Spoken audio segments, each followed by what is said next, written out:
Hi, and welcome to Serenity in Leadership's series on leading responsibly with integrity and purpose. A series dedicated to conversations with people who are shining examples of this kind of leadership.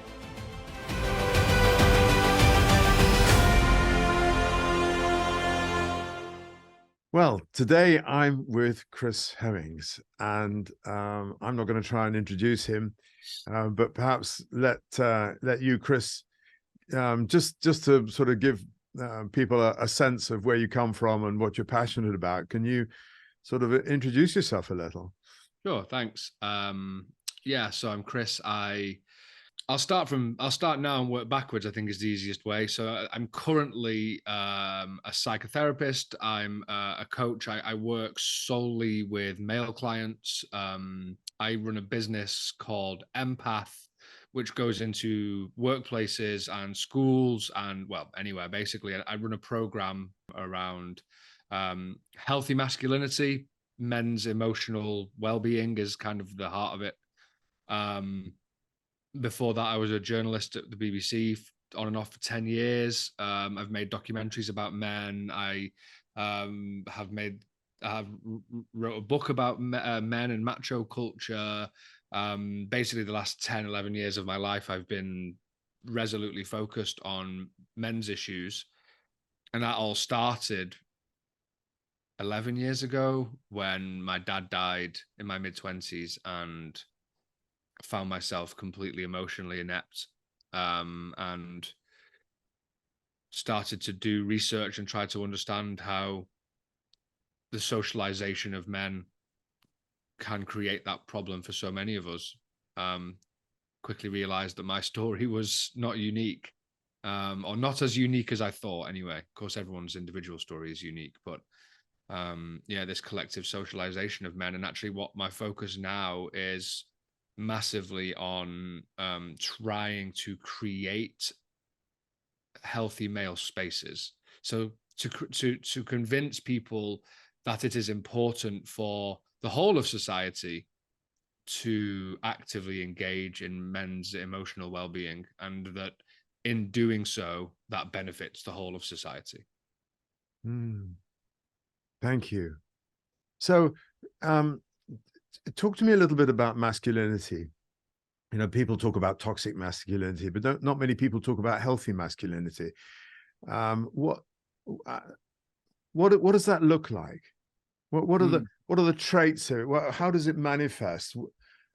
How would you know somebody who is exuding a healthy masculinity when you saw one? Sure. Well, yeah. If I find the answer to that question, I'll let you know. There is no absolute here, and actually, for me, there's a couple of issues that are at play. So the first off is this idea of toxic masculinity, right? So I don't use that terminology. I think that terminology is particularly unhelpful. It's demonizing. Lots of men that I know hear that term and balk at it, and actually it pushes men away from engaging in this discussion, first of all. But also, we're not talking about toxic masculinity. Really, what we're talking about is the behaviors associated, or toxic behaviors associated with rigid masculinity.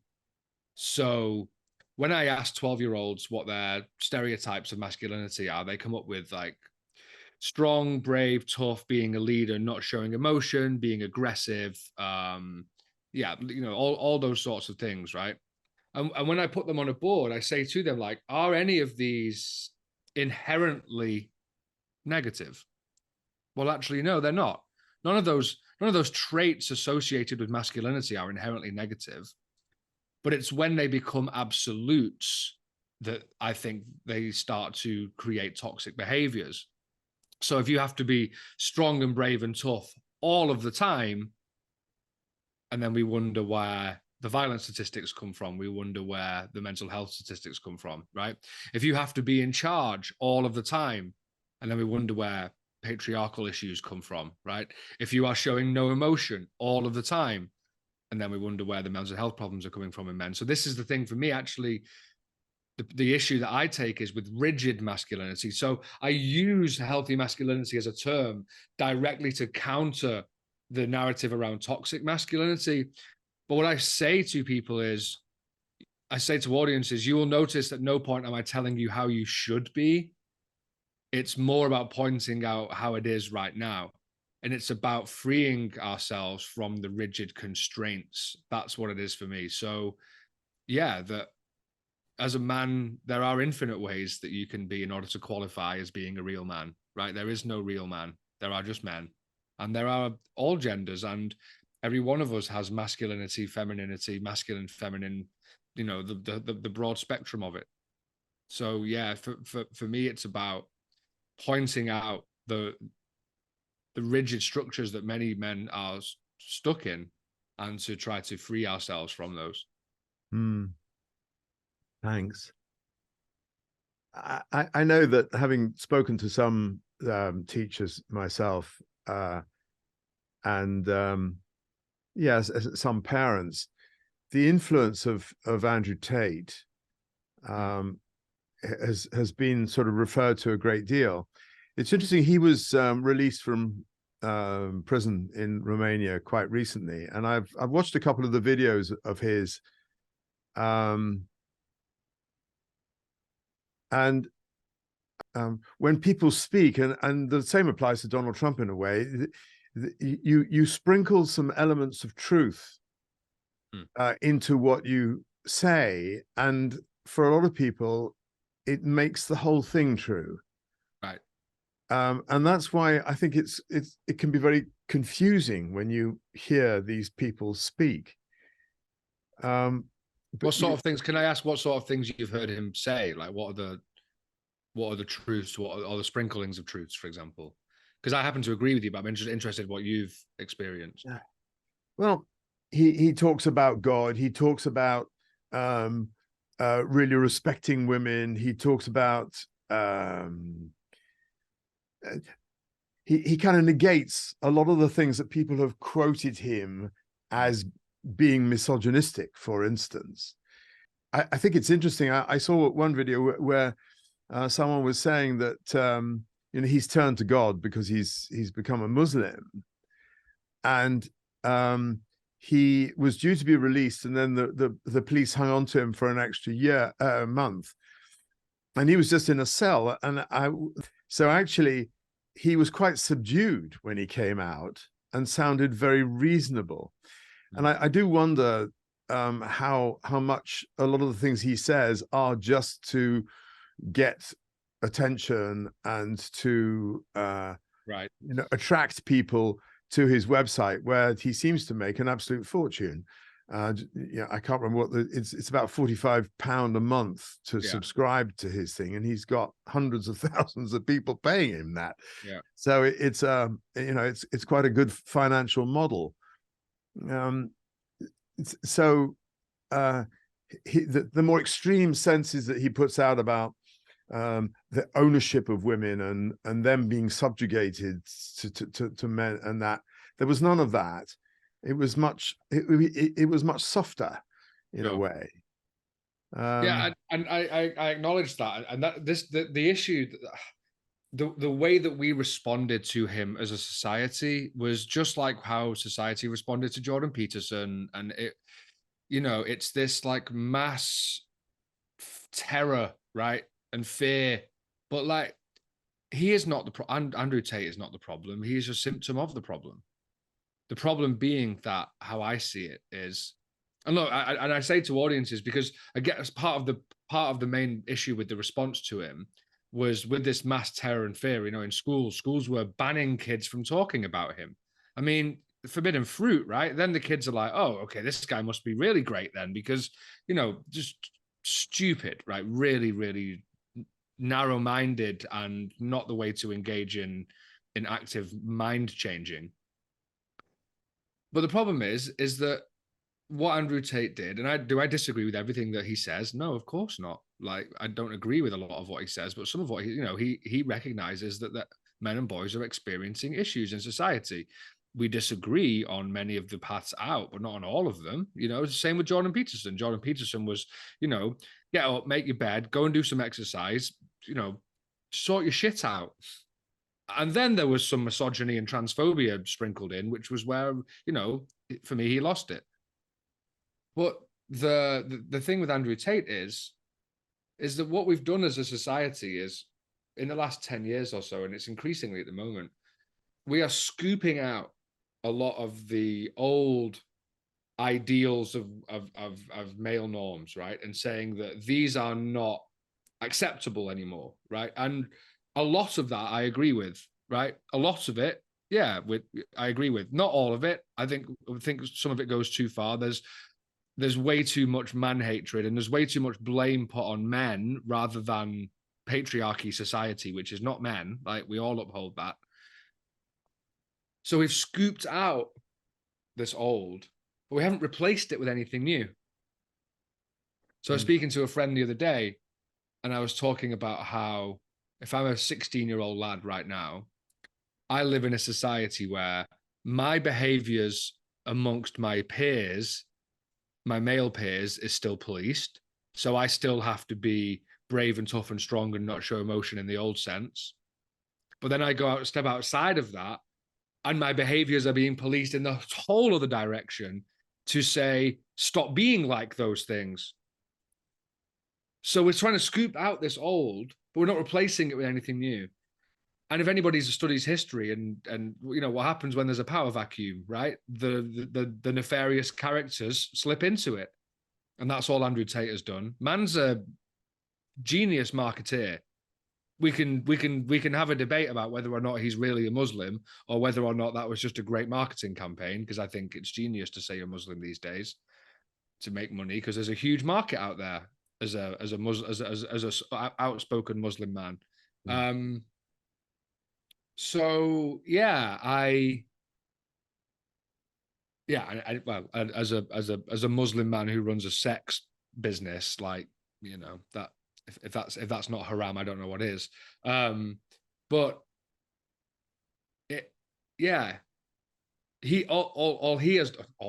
what he has done is slipped into that vacuum and has said to boys, well, you're confused, you're scared, I get that, come with me, I've got the answers.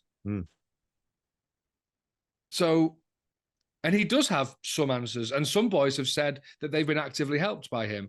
Unfortunately, what he has done, and it was the same with Jordan Peterson. My issue with Jordan Peterson was not on the stuff that I disagreed with him on, but it's on the impact of his behaviors. Neither of them are willing to take responsibility for the impact of what they say. That there are boys in schools now being actively, openly misogynistic to teachers and citing him as a reason why. And with parents, I've spoken to mums the same, that their sons now have just completely lost respect for them as women because they're regurgitating Andrew Tate rhetoric. So that's the problem, is that these men don't take responsibility for the impact of their, they just want to make money and show off how many cars they've got. And I find it problematic. Yeah. Yes. His retort, it really struck me, what color is your Bugatti? The amount of times I've had children in schools say that to me. Really? Yeah. Oh, absolutely. Yeah. When I challenge them on it, and I say to them, well, what color is yours, or what color is anyone's that you know? Do you know anybody with a Bugatti? No. So does that make them failures? Does that mean that everybody that you know is a failure? Well, and I'm like, right, because that's what he's saying to you. He's saying that unless you are rich and unless you are surrounded by scantily clad women at all times, you are a failure at life. And I am here to tell you that I vehemently disagree with that, because I am neither of those things. And yet I consider myself to be successful. I consider myself to be happy.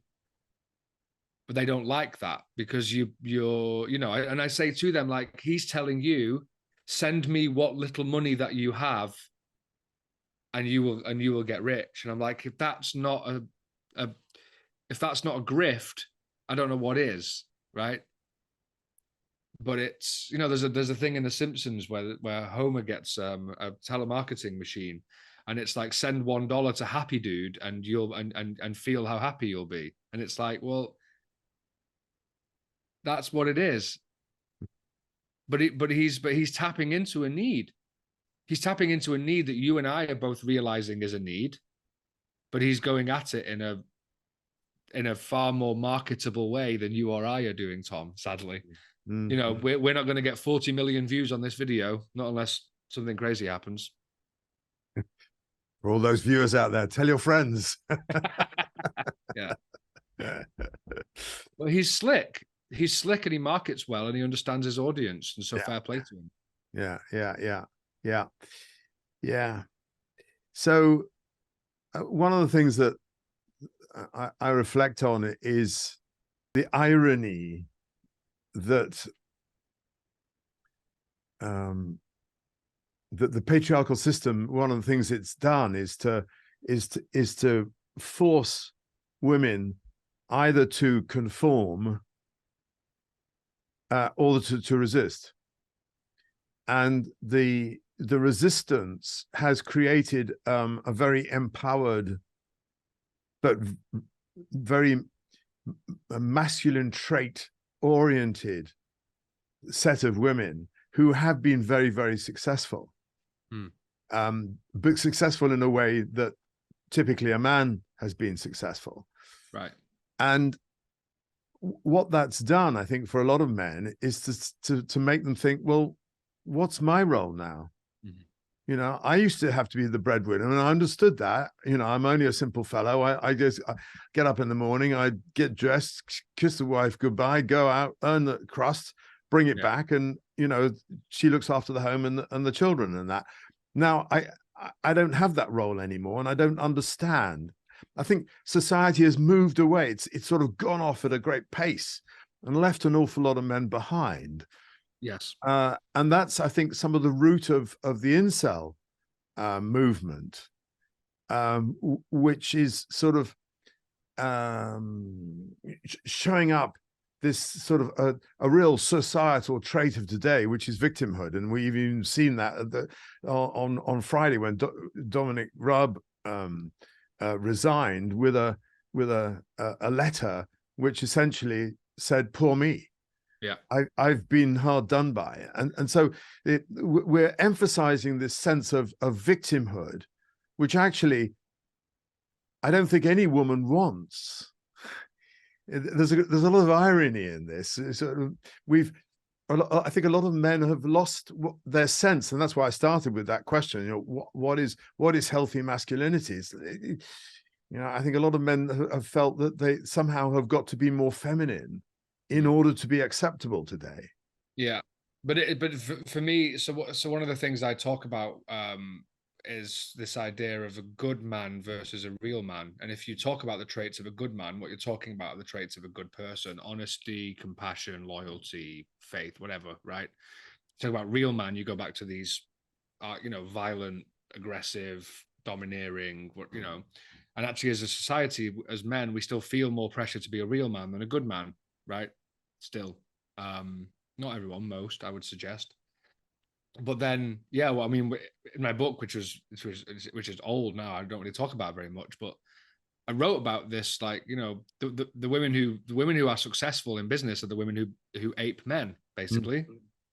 And the more they do so, the more likely they are to be successful, because they're playing into that. Yeah. So what we're doing is we're slowly dismantling the boys' club, right? It still exists, but we are slowly dismantling the boys' club within society. But then what you do have is you have a load of rudderless men. And what we've also done in society is we've taken away most male-only spaces. So we used to have a lot of male-only spaces. Now, as a society, we've taken those male-only spaces away in part because those male-only spaces were seen as toxic spaces, right? But actually, there isn't really a space now for men to have these conversations. So again, what's happened is we have rightly championed women's rights, LGBT rights, disability, ethnicity rights, all of this stuff. And it's like, in businesses, I go in and say, you have an LGBT network, a women's network, an ethnicity network, a disability network, you know, hundreds of networks. Great. What do you have for your men? Tumbleweed. Okay. So you are trying to create institutional change at this organization. Is that fair to say? Yes. Okay. You're doing that. And in one company I've just started some work with, 84% of their colleagues are male. And they are trying to create institutional change without speaking to 84% of their workforce. How is that a reality? So that's one thing. The second thing is we are telling men, be more compassionate, talk more, whatever, which I would love to talk about that. This men need to talk more. Just anyway. We're asking men to change. Our society is changing around men at an alarming rate.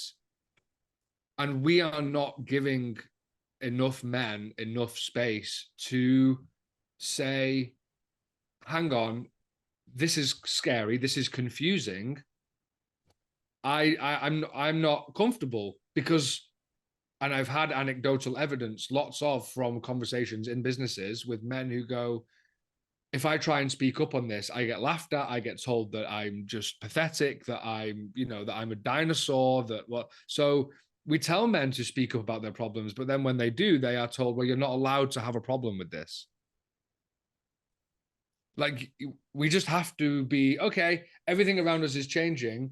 The whole paradigm of men's entitlement is changing. And again, I agree that in the most, it's a good thing. But can we address the impact, the fallout of that? Well, no, actually, we don't have time. You just have to be okay. What? Again, scooping out and not replacing it with anything new. And I have this feedback. I had two really big company in the city of London, I won't name drop, but two men say to me, I talk about these idea of men's well-being networks, which is what I'm trying to start in a lot of businesses. And one of them said, I feel like if I start this men's well-being network, that it would be taking up the space of the women's network. And I'm like, lads, unless you are barging into the women's network meetings and taking over and demanding satisfaction, you are not taking up their space. You are just creating new space. But we as men are not empowered to do that. In fact, the opposite is now happening, that we as men are being told that we are not allowed to have space because the whole world is a men's network. Well, it's not. The whole world is patriarchal. We can certainly have that discussion.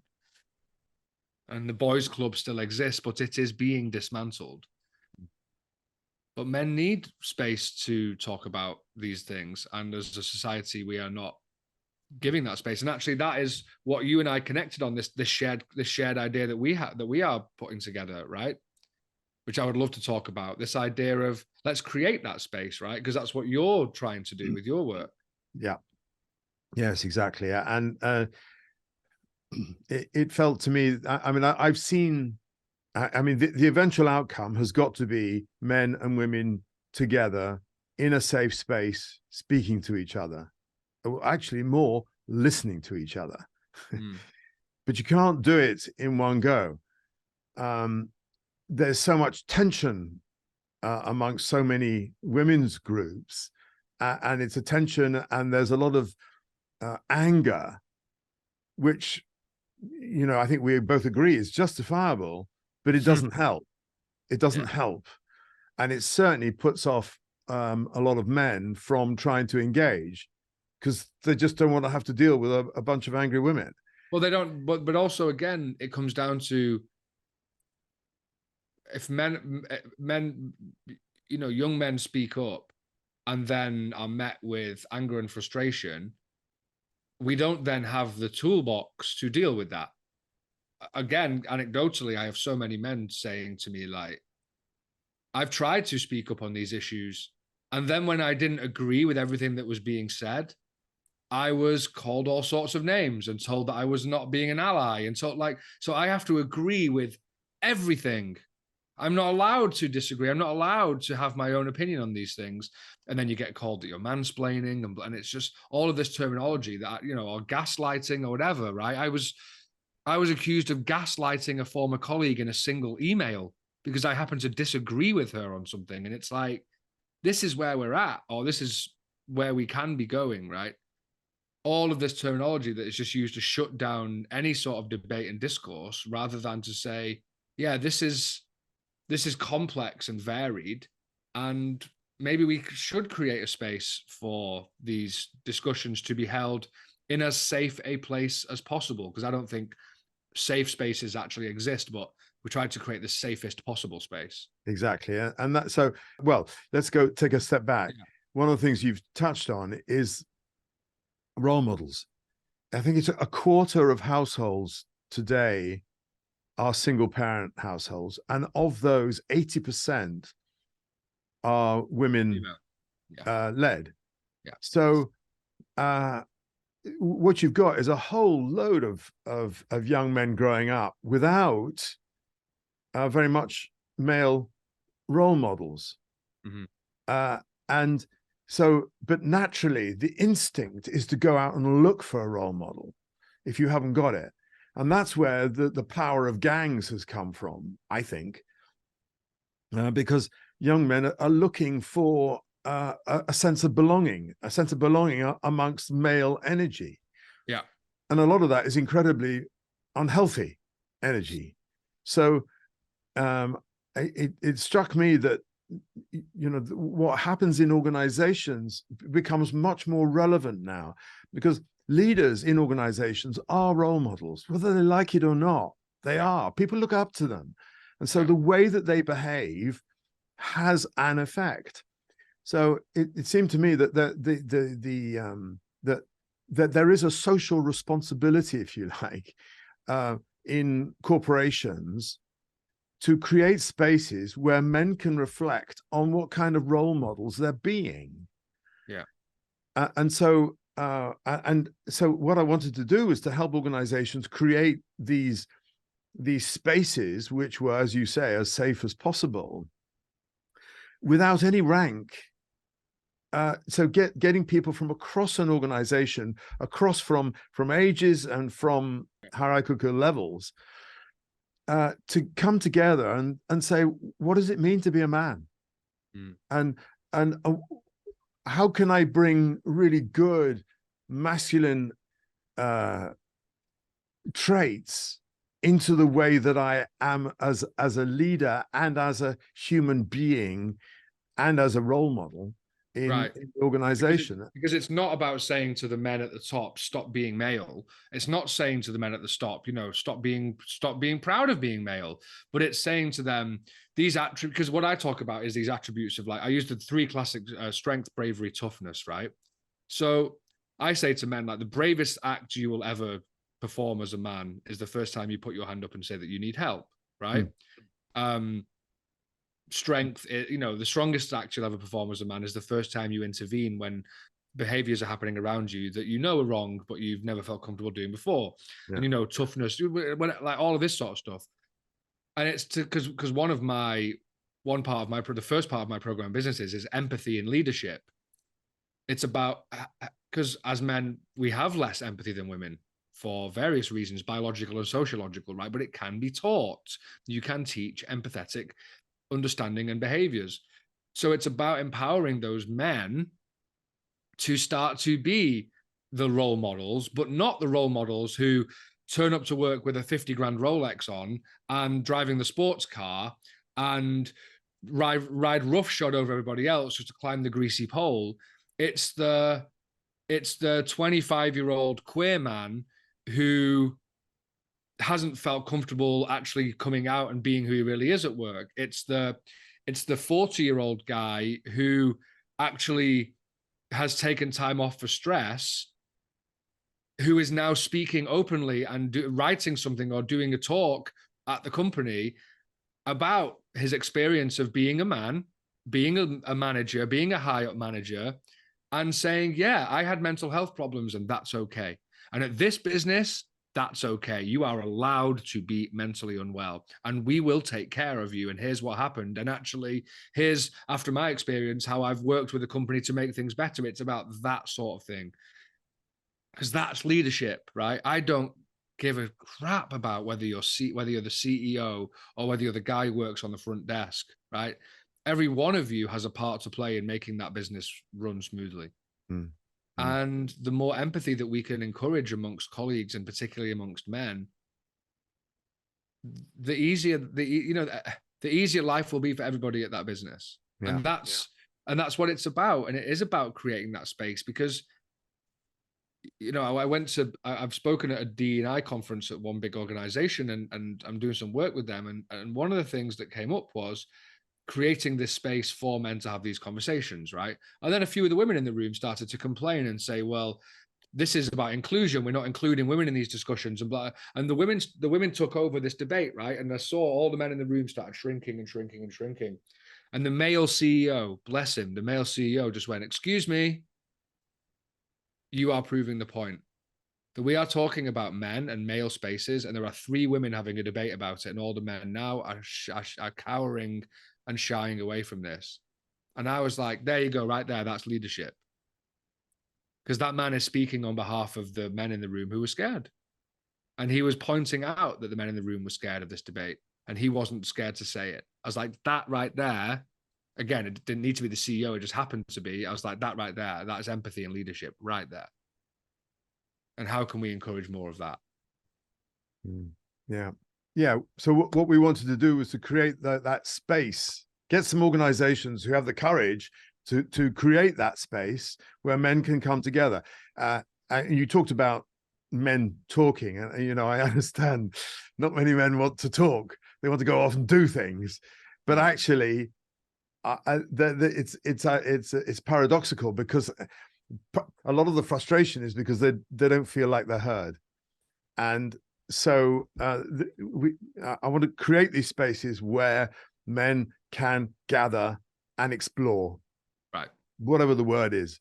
And then once we've done a bit of that, we can get the women doing the same in their space, and then we bring them together. And what I've witnessed, which is so magical, is for the men to speak with the women witnessing, and then swap it round. And there is so much magic that can take place in that that space.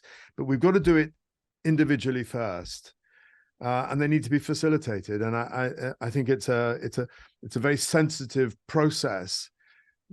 But I mean, there is so much to be gained from it. So much to be gained from it, because at the moment, I think women, either consciously or unconsciously, are feeling like they've got to fill a role which naturally is not theirs, and men want to fill a role and don't feel that it's allowed anymore. But to use your but also that men are now, many men are actually open and willing to fulfill a new role, but that's not allowed either, right? That in many organizations, this, imagine the men taking 6 months parental leave, you'd still get shamed for it. And I know that from research, right? You'd still get laughed at for that. You'd still get, as a political reporter somewhere that I won't name said to me, when he asked this question about taking parental leave, the response to him was, why? Where is your wife? Which is indicative of the whole problem. So it's how to create the culture, right? For both sides, to free both sides to be at all and everything. Yeah, but we're in this melting pot where there has been some change, and of course, what I've experienced is a lot of pushback from men who are terrified of losing the role that traditionally they were brought up to have, which frankly was to their advantage. Right. Still, I often say this, the workspaces today are designed by men for men. Yeah. And that wasn't a conscious decision, because in those days, women just weren't there. They were at the home. They weren't allowed to be there, but yeah, they weren't there. Yeah, I mean, a classic, of course, during the war, all the men went off to war and all the women went in and did the men's work. And then when the men came back, all the women were shoved out and sent back to their home. Right. And you know, that never works. It's Well, yeah, no, the cat was out of the bag by that point. exactly. But that's where a lot of the friction comes from, is that there is still this perceived perception and narrative that the many workplaces are male dominated. And yes, I agree that they are, right? But now what's happening, for example, is I think I read research the other day that more women go to university now. Yeah, More women are getting graduate level entry jobs. yeah, So actually, something like 1 in 4 of the young men who never returned to the workplace after COVID, right? And actually, men were far more likely to be influenced by that, because there is this. I always think of this word that my dad used, this like feckless, right? And I don't really want to use it, but it seems to be quite apt. This like fecklessness amongst some men who are just like, well, why would I bother going out to work so hard, to not be respected anymore, to not be, and that's where we need to scoop up those men and say, hey, like, I understand this thought process, but actually there is a new paradigm out here where we as men, and I'm a psychotherapist, like I said, like if you look just from an emotional well-being or physical well-being perspective, the less financial burden we have, the better our physical and emotional health, right? The less hours that we work because our partner can work equal or more, the better it is for our physical and emotional health. Like, if we as men, we can start going into the health, education, administration, literature, the heal rather than the STEM, right? But as a society, we're pushing women into STEM subjects, but we're not pushing men back the other way. So this is where, as men, we're still stuck in this rigidity. And actually, it seems for women now that the opportunities are becoming increasingly endless. And actually, for men, the opportunities are shrinking, becoming less and less and less. Yes. And it goes down to that. If you've experienced entitlement, equality feels like oppression. And it's like, yeah, I agree with that. I agree with that. But just because that's the case doesn't mean that it's fair to ignore the men who now feel like they are becoming oppressed. We can have a conversation, because I don't believe that it is oppression, but I recognize that it feels that way. That's what's important. Yes. You wanted to talk a bit more about men talking. Yeah, I've become a little frustrated. Actually, that's a lie. I'm really, really, really annoyed. How many? My fiance is Danish, and she just showed me a leaflet from Denmark, from a men's group and from a big Danish steel company, I think it was. And it was basically, I thought it was this great campaign that they were starting, but it was literally just a poster campaign of saying, men, is it time to talk more? Now, there's a wonderful charity in the UK, and I'm not going to name them, but all of their marketing is it time to men? Is it time to talk? There was this whole social media campaign like, men, how do you feel out of 10 today? Or I saw the maddest one I saw recently was a huge campaign by one of the big mental health companies in the UK that we are united against suicide. And I'm like, what? Like, okay. Men need to talk more, right? Well, most men I know don't shut the hell up. It's not about talking more. And it's not so easy. It's, again, I'm a psychotherapist who specializes in talking with men, right? Imagine I sit in front of my male clients and I just say, just talk. Just talk. Well, okay. Well, what about? Well, no, just talk. Yeah, but what about? Well, no, just talk. Well, what about? So it's not about just talking, it's about what am I talking about? When am I talking about it? Where am I going to talk about this? How am I going to talk about it? Because actually, I haven't been raised to many. There's a thing called normalized male alexithymia, which is basically the inability to verbalize one's emotions. And I've worked with clients like that. And also, and the most important thing, which you touched on before, who the hell is going to listen? Because otherwise, we've just got a load of men walking around the streets talking about their emotions and no one listening. Because actually, listening is the hardest thing. Yes. Yes, because it takes you into a place of, oh my God, I'm beginning to have feelings. I've never really experienced that before, not consciously, and I hate it because it's terrifying. Right. And no, but no, Tom, you just have to keep talking. Like, what? It is completely missing the point to me. And the point is, men, it's time to listen to each other. It's not time to talk. It's time to listen. Actually listen to each other and actually learn how to have those difficult conversations and understand that they will be difficult and be met with the empathy and understanding that, yes, these will be difficult. Because this is what I say, like, the first few times you have these conversations, you'll feel like a moron. You'll say some dumbass crap. They'll make you feel stupid. He'll feel stupid. You'll both feel really awkward. Good. Yeah. Because that means you're getting somewhere. And it can be so damaging in that moment when you actually show some vulnerability and somebody laughs at you. Right. But their laughter comes from a place of fear in them, right? Yes, but that's why I say it's got to be facilitated, because in that moment, so much laughter is a deviation. Yeah. It's an avoidance laughter so often. So, you know, I think that's the key about creating a safe space. It's where you can make a fool of yourself and you can be vulnerable. And if someone makes fun of you in that moment, even if they don't mean to, it can be normalized and disarmed. Yeah. Whereas if you can lean in, right, and you can say really simply, like, okay, tell me more. Okay, tell me more. Right? That's really, really hard.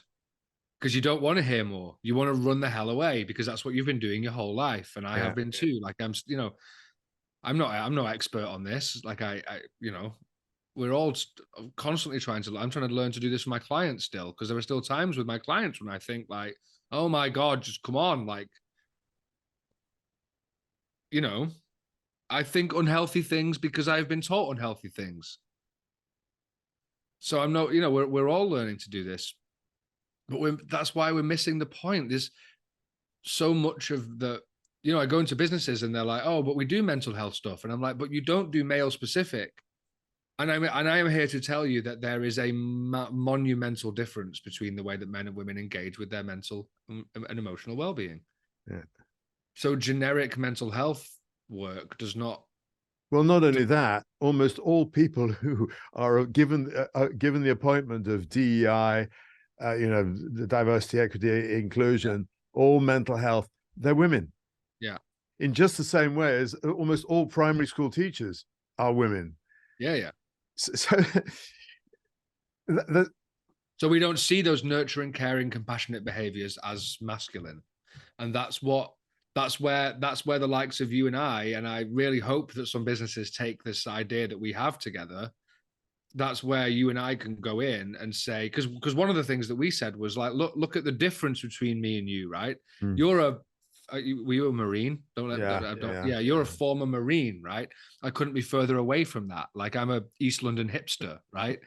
And yet here we are agreeing on these things, and see that this is not about leafy liberal. My political persuasions are irrelevant in this. This is about reality and acceptance of that.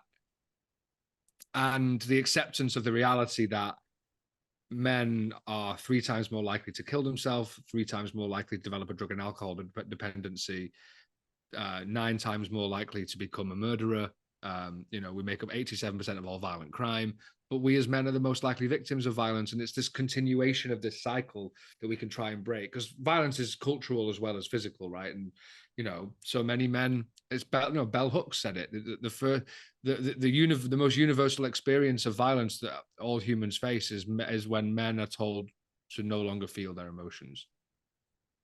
And then we wonder as a society where all this male anger and aggression comes from. Like, I don't anymore. Anger is a secondary emotion that comes from unprocessed other emotions. So if we don't give men space to process their emotions, of course men are going to end up being angry and controlling and violent and manipulative. And it's so obvious to me. But what I do understand is that this work is in its infancy. And somebody pointed out to me the other day, they said, think about when women 50, 60 years ago started coming into workplaces and demanded to not be treated like crap, right? Think about how much crap they got back for that. And I'm like, good point. And so this comes back to, well, I'm going to be talking, as I think I said this to you the first time that we chatted, like, I don't care, I'd be having this conversation with the man in the pub if I wasn't being paid to do it in places. So for me it's going to be a lifetime of work and of being an ally for men, actually, is what it is. Yeah. I think that, one of the fundamentals of leadership for the future is self-awareness. And I think that the work that we're trying to do really goes towards that, because it's helping men be more self-aware. And actually, the more they are like that, and the more they can actually sense, be in touch with their emotions, the more it's going to subtly change their behavior and the way they relate to other people in the workplace. But of course, which will then defuse a lot of the angst that is coming from the marginalized elements. Yeah. Because so far, as I said, the workplace has been designed by men for men, and that's the normal. That's the norm. And it's everything is pushing against that. And that's why people are hanging on to it. Men are hanging on to it. And so if they can relax, then the whole system can relax. Yeah. I talk about this. Part of my sales pitch basically is that as a society right now, we are asking men to be better for others. And I agree with that. Yes, agreed. Totally agree. But how can you be better for someone else when you don't understand how to be better for yourself first? So I use the oxygen mask analogy on a plane. When the oxygen mask falls from a plane, it tells you to put your own oxygen mask on first before you go and help somebody else. Otherwise, you try to help somebody else, you lose oxygen, you pass out, you die, right? You wither away. So we are saying to men, we need to be kind and compassionate and empathetic and caring towards everybody else, but we don't feel it towards ourselves. Well, that's not realistic. That's not possible, I don't think. You can't have empathy for others until you have empathy for yourself. Is my thought on this. And that's what we're trying to do, and that's what that's why we're aligned on this, I think. Yes. Well, I'm very excited by what we've created. We just need to find some organizations who can be excited too and see the potential of this. So, and I think it's going to be a slow, unfortunately, I think it's going to be one of those slow processes that, you get one, then you get two, then you get four, that, because this is, and I say this in schools, I say this in businesses, like the fact that I am here is testament to the fact that things are changing. But I also understand that, schools have 10 different women coming in, speaking to people about a variety of different things and very few men. So this is about understanding that this is in its infancy and that it will take time. And I've made my peace with that. Yeah. Yeah, but well, you have to start somewhere. Well, precisely. And this is important. And I think you mentioned to me the other day that you're working with a very large organization who said to you they couldn't have a men's group because under the Equality Act of 2010, all of the because men don't fall under one of the protected categories. That's it. Or characteristics. Yes. So because of that, they literally aren't allowed to have a men's group. Yeah. Even if it's a men's well-being network, even though men are 3 times more likely to kill themselves, even though we know all of the stuff about men's men, and the man who is trying to push this, and he's incredible. He was the first guy that was like in a big organization that was like, whoa. And he's a director, he's very high up. He came back and he just said, isn't that indicative of the entire problem? And I was like, yes, brother, absolutely. Yes, it is. That we're not allowed to have healthy spaces because some men in the past created really unhealthy ones, basically. Yeah. So now we're not allowed to have healthy ones. Well, there's that's a thought to end on, isn't it? Yeah. So I'm going to put our contact details in the notes, so that people can contact you or me, and let's really encourage people to come and to have this conversation with us and say, how can we make a difference for you? Because I really this work will be transformative. Yeah, but you know what it means. You know what it needs more than anything is it needs men, because so often I used to keep count, and I think I told you that out of the first 20 businesses I went into, I was only invited in by 3 men. The rest of the time I was invited in. You know, the amount of times I've gone to do a talk on International Men's Day and I've been invited in by the Women's Network is just obscene. But now I realize that's because the men don't have these spaces in these networks. Yeah. So for the time being, I guess we need the allyship from other places first, so that we can get to the men. Those are the initial footholds in the climb. Yeah. Chris, thank you. Pleasure. Thank you very much. It's been great to explore this with you, and I think we'll leave it a little while and then let's do it again, because this is let's develop the thought, and I really welcome people to respond. Go into the comments below and so on, and let us know what you think and whether you agree. Yes, challenge. Yes, agree. Don't agree, but say what you feel within reason. All right. Thank you very much. Thanks.